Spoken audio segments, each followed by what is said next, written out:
The Chernobyl disaster.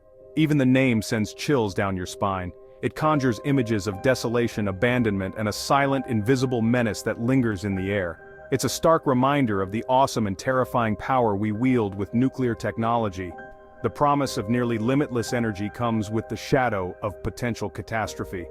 On April 26, 1986, the world watched in horror as reactor number 4 at the Chernobyl nuclear power plant near the city of Pripyat in Soviet Ukraine exploded. The explosion was not just a local event, it was a global wake-up call. This wasn't just an industrial accident, it was a nuclear catastrophe that released a radioactive cloud over much of Europe, leaving an indelible mark on the planet and our collective memory. The fallout affected millions, altering lives and landscapes forever. What happened at Chernobyl wasn't supposed to be possible. The very idea that such a disaster could occur was beyond comprehension for many.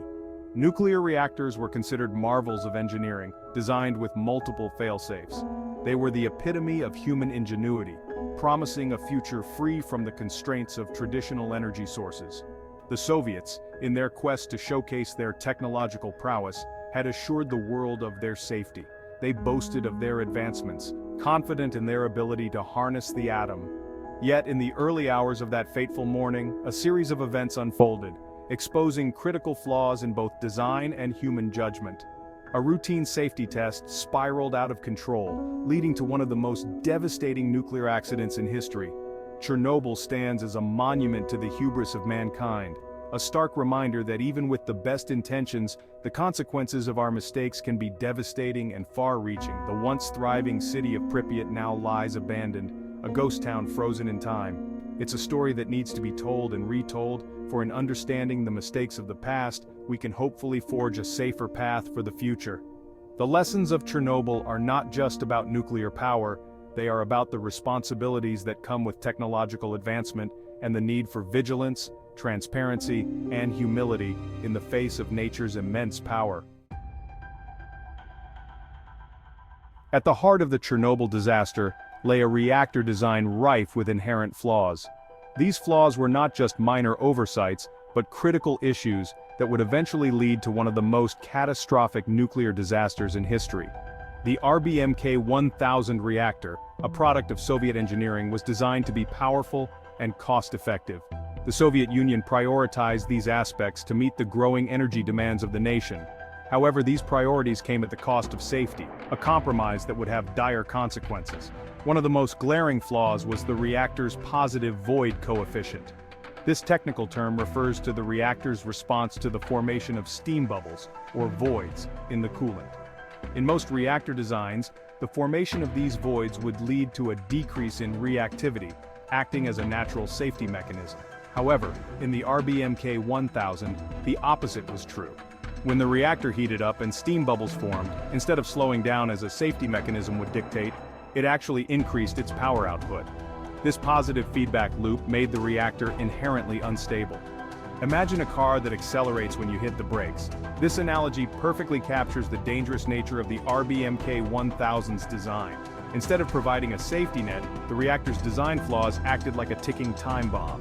This inherently unstable design made the reactor incredibly difficult to control, especially during rapid changes in power output.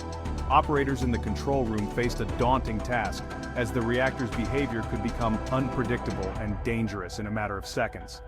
Adding fuel to the fire, literally, was the design of the control rods. These rods are crucial components in a nuclear reactor, used to control the rate of the nuclear reaction. In the RBMK-1000, the control rods were tipped with graphite. This design choice was intended to enhance the reactor's efficiency, but it introduced a significant risk.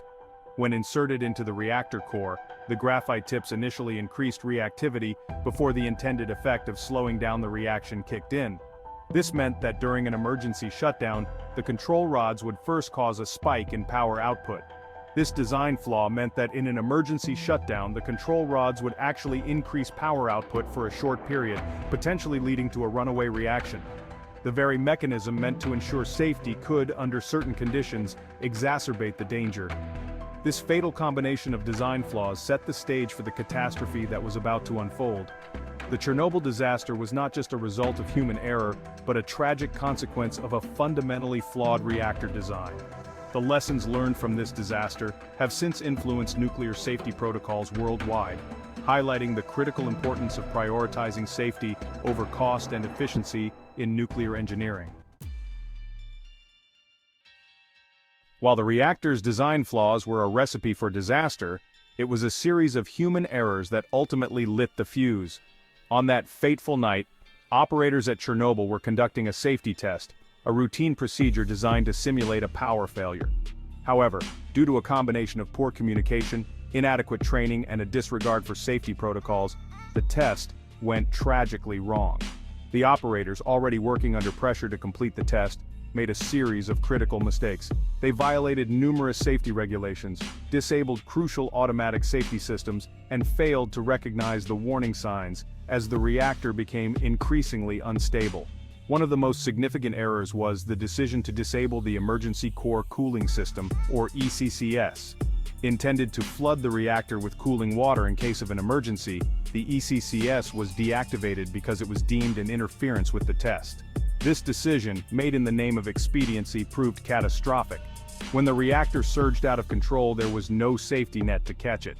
The combination of design flaws and human error had created a perfect storm, and the consequences would be felt for generations to come. Section 4, April 26, 1986. The night the world changed. It was a night that would forever be etched into the annals of history. A night when the world witnessed one of the most catastrophic nuclear disasters ever recorded. Tension hung heavy in the air of the control room as the operators struggled to regain control of the increasingly unstable reactor. The atmosphere was thick with anxiety, every second ticking by with a sense of impending doom. The operators, trained for emergencies, found themselves in a situation that was spiraling out of control faster than they could manage. Warnings flashed on the control panels, ignored or dismissed in the heat of the moment. The cacophony of alarms and flashing lights created a chaotic symphony of disaster. Each ignored warning was a step closer to the inevitable catastrophe, a testament to human error and the limitations of technology under extreme stress. The reactor, pushed beyond its limits, was a ticking time bomb. The delicate balance of nuclear reactions had been disrupted, and the reactor was now a beast unleashed. The operators could only watch in horror as the situation escalated beyond their control. At 1:23:45 a.m. on April 26, 1986, the unthinkable happened.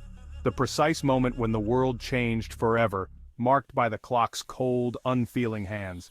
The reactor, its power surging uncontrollably, experienced a catastrophic power surge. The energy levels skyrocketed far beyond what the reactor was designed to handle. The very core of the reactor became a cauldron of chaos, a deadly dance of atoms gone awry. The intense heat and pressure caused a steam explosion, ripping the reactor's heavy steel and concrete lid clean off, exposing the reactor core to the atmosphere. The explosion was so powerful that it sent shockwaves through the facility, a violent testament to the unleashed fury of nuclear energy. What followed was even more terrifying. The initial explosion was just the beginning of a nightmare that would unfold over the coming days, weeks, and years. The exposed core, now open to the air, ignited. The fire that ensued was no ordinary blaze.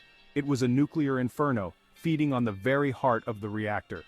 The flames were a harbinger of the disaster's true scale, a beacon of destruction visible for miles. Flames shot hundreds of feet into the night sky, carrying with them a deadly cargo: radioactive fallout. The night was lit up with an eerie glow, a grim reminder of the invisible danger now spreading through the air. The explosion and subsequent fire released a plume of radioactive material that rose miles into the atmosphere, scattering invisible poison on the wind. This toxic cloud drifted across borders, turning the disaster into a global crisis. The world, oblivious to the disaster unfolding in the heart of Ukraine, slept on, unaware of the invisible threat spreading across continents. Cities and towns far from Chernobyl continued their nightly routines, blissfully ignorant of the silent menace creeping through the air. For the people of Pripyat, the nearby town built to house Chernobyl's workers and their families, life as they knew it had just ended.